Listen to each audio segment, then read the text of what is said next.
সন্ধ্যার সময় মারা গেছে। এই বাঁকা সন্ধ্যার সময় যে মারা গেছে, তো গ্রামের লোক আলোচনা করলো যে এখন মাটি দিব, তো জঙ্গল ঝাড় হয়ে আছে অনেক, সাহাবার ভিতরে গেলে বাঘ ভালুক পশু পাখি কীট পতঙ্গ আছে, মানুষকে ছবল দিয়ে আর কিছু ভয়। একটা মিটিং হলো, পরামর্শ হলো, জায়গা রাইট খান কোন রকম কাটুক, সকাল বেলাতে ওকে মাটি দিব। এটা মানে আলোচনা হইয়া এই বাঁকা আপন আপন বাড়ি সব চলে। হাইরে প্রাণের বিবি, এবাকার ওই বিবিকে বলো, এরে বিবি তোমার স্বামী মারা গেছে, যাও যাও, তোমার বিবি তোমার স্বামী ঘরে শুয়ে আছে, লাশ পড়ে আছে, সারা রাত্রি তোমাকে জোগাতে হবে।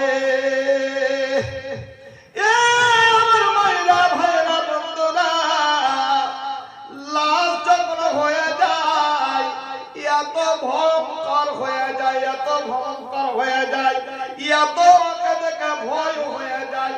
বন্ধুরে, যে 40 বছর 80 বছর ধরে আপনার বিছানে ঘুমালো, আপনার পাশে ঘুমালো, বন্ধু একটা রাত্রি যদি ওকে ডিউটিতে দেন চেক করার লেগে, তাকে ডিউটি দেন যে তোমাকে লাশটাকে জোগাতে হবে, কোন মায়ের বেদির ক্ষমতা নাই, বুকে বাটা নাই যে ওই লাশটাকে এক রাত্রি একাই বসে বসে জোগাতে পারবে।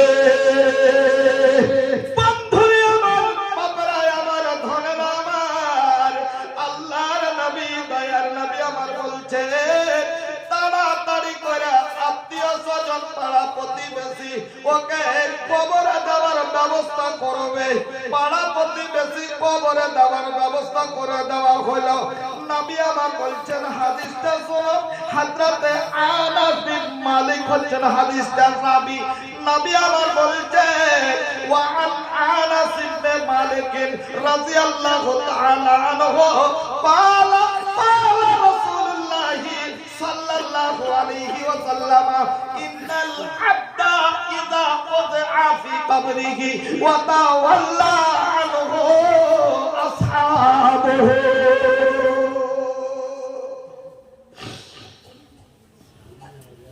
হযরতে আনাস বলছেন, নবী আমার বলেছেন, নবী আমার বললেন, ইন্নাল আবদা ইযা ওযআ, মানুষ যখন মারা যায়, মানুষের যখন লাশ হয়ে গেল, তখন ওই বান্দাকে করে কি, ইযা ওযআ, যখন তাকে কবরের ভিতরে রেখে দেওয়া হয়, কবরে রেখে দেওয়া হলো, পাটাতন দিয়ে দেওয়া হলো, মাটি দিয়ে দেওয়া হলো।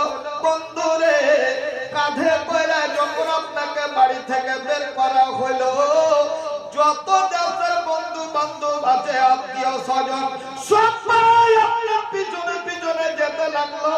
কত আপনার সঙ্গে মহব্বত ছিল, কত আপনার সঙ্গে টান ছিল ওদের, ওই টানে আপনি চলে গেলেন কতই তাকে ঢাকার জন্য। বন্ধু আমার, তার জানাজায় নামাজ পড়লেন, জানাজা পড়লেন, কত কেঁদে কেঁদে দোয়া করলেন, কিন্তু বন্ধুরে, এমন কোন গাহিরি বন্ধু কেউ কি আছে, হতে পারবে কিংবা হয়েছে, যে বন্ধু আমার চলে গেল, ওরই পাশে আমি 1 বছর ধরে বা 1 দিন বা 2 দিন 10 দিন আমি ওর কবরের কবরখানাকে বসে বসে জোগাবো। এইরকম বন্ধু কেউ হতে পারবে না, কেউ তার দায়িত্ব নিতে পারবে না।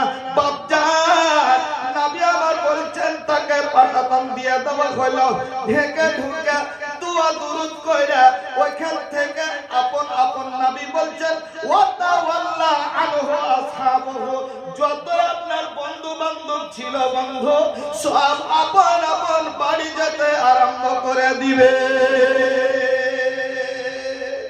কেউ আপনার সঙ্গে থাকবে না, কেউ থাকবে না আপনার সঙ্গে, আর কেউ আপনাকে মানে ওখানে যোগানদার হিসাবে কেউ থাকবে না।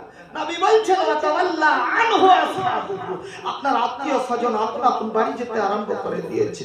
বাপজা প্রমাণ এবার আপনি দেখেন, যখন যেতে আরম্ভ করে দিয়েছে তখন ওই যে আত্মাটা আপনার কেড়ে নেওয়া হয়েছিল, ওই আত্মাখানা পুনরায় আপনার কবরে দিয়ে দেওয়া হবে, চট করে দিয়ে দেওয়া হবে।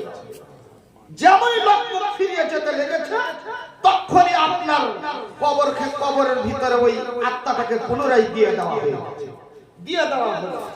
এই ব্যাপার শুনুন, বলো নবী আমার বলেছেন ওয়া ইন্নাহু লা ইয়াসমাউ খাফকা মিআলিহিম। এই আমার আব্বা জানেরা, এই আমার ভাই জানেরা, বন্ধুরা আমার, আল্লাহর নবীর পবিত্র জবান দিয়ে বের হলো ওয়া ইন্নাহু লা ইয়াসমাউ খাফকা মিআলিহিম। ওই যে বন্ধু বান্ধবেরা আপন আপন বাড়ি যেতে লেগেছে, ওরা জুতা চপ্পল পরে, ওদের যে জুতা চপ্পল পরে বাড়ি যেতে আরম্ভ করেছে, ওদের যে জুতা চপ্পলের কিছু আওয়াজ পাওয়া যায়। আল্লাহ নবী বলছেন